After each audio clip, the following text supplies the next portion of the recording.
જય માતાજી મિત્રો, હું છાયાબેન પટેલ તમારું સ્વાગત કરું છું અમારી યુટ્યુબ ચેનલમાં। શિયાળો આવે એટલે માર્કેટમાં તાજી તાજી શાકભાજી મળતી જ હોય છે।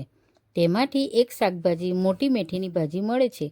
તો ચાલો મોટી મેથીની ભાજીનું શાક જોઈ લઈએ। આ શાકની રેસીપી મારી સાસુમાની છે, એમણે મને શીખવાડી હતી। તો આજે હું તમારી જોડે મેથી તુવેર દાણાનું શાકની રેસીપી તમારી જોડે શેર કરું। અહીં મેં 250 ગ્રામ તાજી મોટી મેથીની ભાજી ધોઈને લીધી છે। તો પહેલાં આપણે મોટી મેથીની ભાજી સુધારી લઈએ। આ રીતે આપણે 5 છૂટા પડતા જઈશું। આ રીતે બધી મેથીની ભાજી સુધારી લઈશું। ચાલો તો હવે બીજી સામગ્રી જોઈ લઈએ। સૌથી પહેલાં 1 વાટકી લીલી તુવેરના દાણા લઈશું, 1 કાપેલું ટામેટું લઈશું, 2 કાપેલા રીંગણ લઈશું, 250 ગ્રામ મોટી મેથીની ભાજી લીધી છે। ચાલો તો હવે મેથીની ભાજી કટ કરી લઈએ। મેથીની ભાજી નાની નાની આ રીતે કટ કરી લઈશું, જેથી આપણું શાક જલ્દીથી ચડી જાય। મેથીની ભાજી ખાવામાં સ્વાદિષ્ટ હોય છે, પણ એમાં આયર્ન અને વિટામિન સીની ઉપસ્થિત તંદુરસ્ત શરીર માટે મહત્વપૂર્ણ છે અને તે કોલેસ્ટ્રોલને નિયંત્રણ કરે છે। ચાલો તો શાક બનાવવાનું શરૂ કરીએ।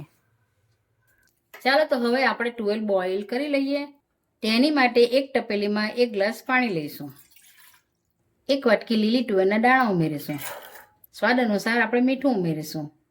બોઇલ થાય ત્યાં સુધી આપણે થવા દઈશું। આપણે તુવેરના દાણા બોઇલ કરીને જ લેવાનું છે, નહીં તો શાકમાં દાણા કાચા લાગશે। ચાલો તો હવે આપણી તુવેર બોઇલ થઈ ગઈ છે, આપણે ગેસ બંધ કરી દઈશું। હવે આપણે તુવેરનું પાણી નિતારી લઈશું। આપણે તુવેરને ઠંડા પાણીથી ધોઈ લઈશું, જેથી તુવેરનું કુકિંગ સ્ટોપ થઈ જશે। હવે શાક બનાવવા માટે એક પેન લઈશું, તેમાં 2-3 ચમચી તેલ રેડીશું। હવે આપણું તેલ ગરમ થઈ ગયું છે, તેમાં આપણે 1 ચમચી જીરું એડ કરીશું। તેમાં આપણે થોડી હિંગ એડ કરીશું। 1 ચમચી હોમમેડ આદુ લસણ મરચાંની પેસ્ટ એડ કરીશું।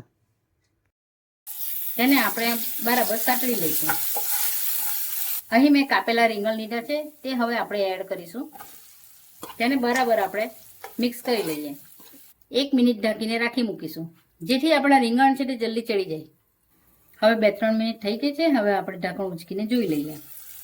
આપણું રીંગણ હવે સરસ ચડી ગયું છે। ચાલો તો હવે આગળની પ્રોસેસ ચાલુ કરીએ। 1 ચમચી હળદર નાખીશું, અડધી ચમચી મરચાંની ભૂકી નાખીશું, અડધી ચમચી ધાણા જીરું એડ કરીશું, સ્વાદ અનુસાર આપણે મીઠું નાખીશું। ભાજીના શાકમાં વધારે મીઠુંની જરૂર પડતી નથી। હવે આપણે બોઇલ કરેલા તુવેરના દાણા નાખી દઈશું।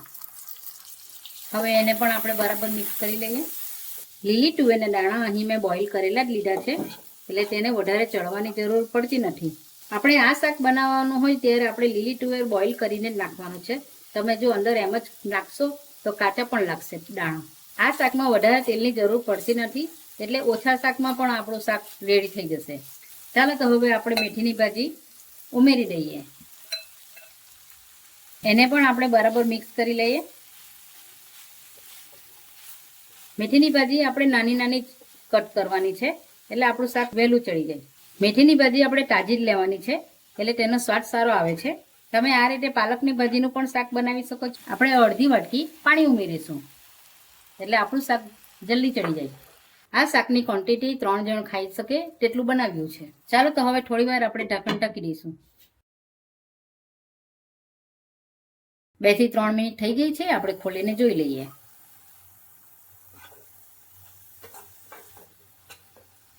આપણી મેથીની ભાજી હવે સરસ ચડી ગઈ છે। હવે આપણે ટામેટું ઉમેરશું।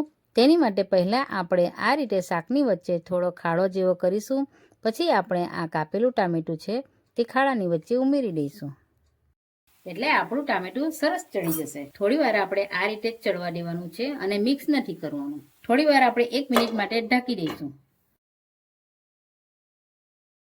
ચાલો તો હવે આપણે ખોલીને જોઈ લઈએ। આપણા ટામેટા ચડી ગયા છે। હવે આપણે મિક્સ કરી લઈએ। આ રીતે જ આપણે મેશ કરવાનું છે એને। આ રીતે મેશ થઈ જાય પછી આપણે ભાજીને ટામેટા રીંગણ તે બધું મિક્સ કરી લેવાનું સારી રીતે। તમને ભાજી કડવી લાગતી હોય તો તમે ખાણ ઉમેરી શકો છો। ચાલો તો હવે આપણું શાક થઈ ગયું છે। હવે આપણે ગેસ બંધ કરી દઈશું અને સર્વ કરી લઈશું। તમે મેથી રીંગણ અને તુવેરના દાણાનું શાક રોટલા રોટલી કે ભાત જોડે સર્વ કરી શકો છો। ઘણા લોકો મેથી અને તુવેરના દાણાનું જ શાક બનાવે છે, પણ તમે એક વખત રીંગણ નાખીને શાક બનાવવાનું ચોક્કસ ટ્રાય કરજો। ખૂબ જ સરસ ટેસ્ટ આવશે શાકનો. હું એવું ઈચ્છું છું કે તમે આ શાક એકવાર જરૂરથી ટ્રાય કરજો. ખૂબ જ સ્વાદિષ્ટ બને છે અને જે લોકો મેથીની ભાજી ના પસંદ કરતા હોય એ લોકોને પણ ખૂબ જ ભાવશે. આવી જ અવનવી રેસીપી જોવા માટે અમારી ચેનલને સબસ્ક્રાઈબ કરો અને બાજુમાં બેલ આઇકન દબાવવાનું ભૂલતા નહીં, જેથી નવી નવી રેસીપીની નોટિફિકેશન આવતી રહે. તો ચાલો મળીએ બીજા વિડીયોમાં. આવજો.